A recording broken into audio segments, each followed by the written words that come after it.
अरसे से ऐसा कहा जाता रहा है कि भारत में जाली नोटों के धंधे का मुख्य सरगना पाकिस्तान है।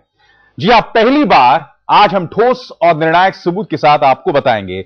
यकीनन वो पाकिस्तान ही है जहां चल रहा है नकली नोटों की ये फैक्ट्री। हम उस फैक्ट्री की तस्वीरें आपको दिखाएंगे, उन लोगों का चेहरा भी दिखाएंगे जो इस धंधे को चला रहे हैं। हम पाकिस्तान की इस साजिश पर अपने खास मेहमान, रक्षा मामलों के विशेषज्ञ और इंडियन डिफेंस रिव्यू के संपादक कैप्टन भरत वर्मा से भी बात करेंगे। लेकिन सबसे पहले होश उड़ा देने वाली ये रिपोर्ट।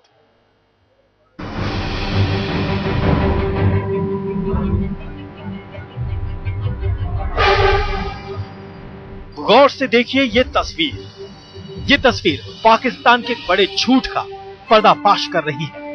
पाकिस्तान का सबसे बड़ा झूठ कि भारत में नकली नोट के धंधे में उसका हाथ नहीं है। पाकिस्तान का ये झूठ कि उसकी सरजमी से भारत में नकली नोट नहीं भेजे जाते। आज तक के पास है वो एक्सक्लूसिव तस्वीरें जो बताती हैं कि पाकिस्तान की खुफिया एजेंसी आईएसआई फर्जी भारतीय नोट के पूरे धंधे में किस हद तक शामिल है। आपको बता दें कि ये तस्वीरें कराची के मलिर में कड़ी सुरक्षा वाले पाकिस्तान सिक्योरिटी प्रिंटिंग प्रेस की हैं, जो भारतीय खुफिया एजेंसी के हाथ लगी हैं। इस प्रिंटिंग प्रेस में नकली भारतीय नोटों की छपाई का संचालन करने वाले आईएसआई के 2 लोगों की तस्वीरें भी भारतीय सुरक्षा एजेंसी ने हासिल कर ली हैं। राव उमेर सईद, ये बतौर मैनेजर इस प्रेस में काम करता है। मोहम्मद अहमद, ये शख्स नकली नोटों के प्रिंटिंग में डिप्टी मैनेजर है। यही है वो आईएसआई के ऑपरेटिव्स जिनकी निगरानी में कराची के प्रिंटिंग प्रेस में होती है नकली नोटों की छपाई। खुफिया एजेंसियों के मुताबिक कराची प्रेस में नकली भारतीय नोटों की छपाई के लिए लंदन से हाई क्वालिटी पेपर मंगाए जाते हैं। इसके लिए प्रिंटिंग मशीन जर्मनी और स्विट्जरलैंड से मंगवाई गई है। हाई क्वालिटी पेपर और मशीन की मदद से कराची का ये टकसाल भारतीय नोटों की हूबहू नकल उतार देता है। चाहे वो सिक्योरिटी थ्रेड यानी सुरक्षा धागा हो या रोशनी में रंग बदलने वाली स्याही यानी ऑप्टिकली वेरिएबल इंक। एक बार जब कराची के प्रेस में नकली नोट छप जाते हैं तो फिर नेपाल के रास्ते से भारत में भेज दिया जाता है। भारतीय खुफिया एजेंसियों के दस्तावेज के मुताबिक आईएसआई का खालिद महमूद और जमील आलम काठमांडू स्थित पाकिस्तानी दूतावास में नकली नोटों के धंधे की निगरानी करता है।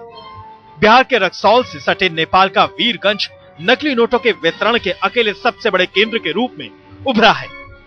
यहीं से ये नोट बहेरवा और विराटनगर भेजे जाते हैं। इन्हीं जगहों से नकली भारतीय नोट दिल्ली, मुंबई, कोलकाता, बेंगलोर और पटना जैसे शहरों में भेजे जाते हैं। नकली नोटों के धंधे में आईएसआई पाकिस्तान इंटरनेशनल एयरलाइंस का भी इस्तेमाल कर रहा है। जानकारी तो यहां तक है कि नकली भारतीय नोटों के प्रसार में डिप्लोमेटिक बैग्स का भी इस्तेमाल किया जाता है। Well, I think they had been doing it for quite some time. Sometimes our catches are more, and therefore it appears that probably it's a new phenomenon. They had been doing it at a substantial scale, and they're using the security press and the security printing machinery of the security press.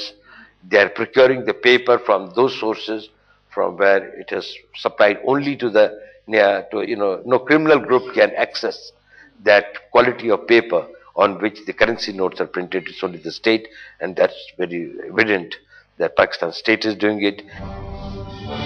हालात को देखते हुए भारत नेपाल सरहद की निगरानी करने वाले सशस्त्र सीमा बल ने दुर्गम तराई वाले इलाकों की सुरक्षा बढ़ा दी है।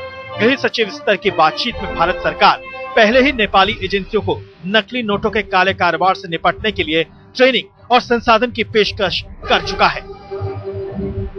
खुफिया रिपोर्ट का संकेत साफ है कि भारतीय अर्थव्यवस्था को कमजोर करने में पाकिस्तान पूरे संगठित तौर पर लगा हुआ है। नकली नोटों की प्रिंटिंग से सर्कुलेशन तक हर स्तर पर पाकिस्तान की खुफिया एजेंसी आईएसआई के लोग जुड़े हुए हैं।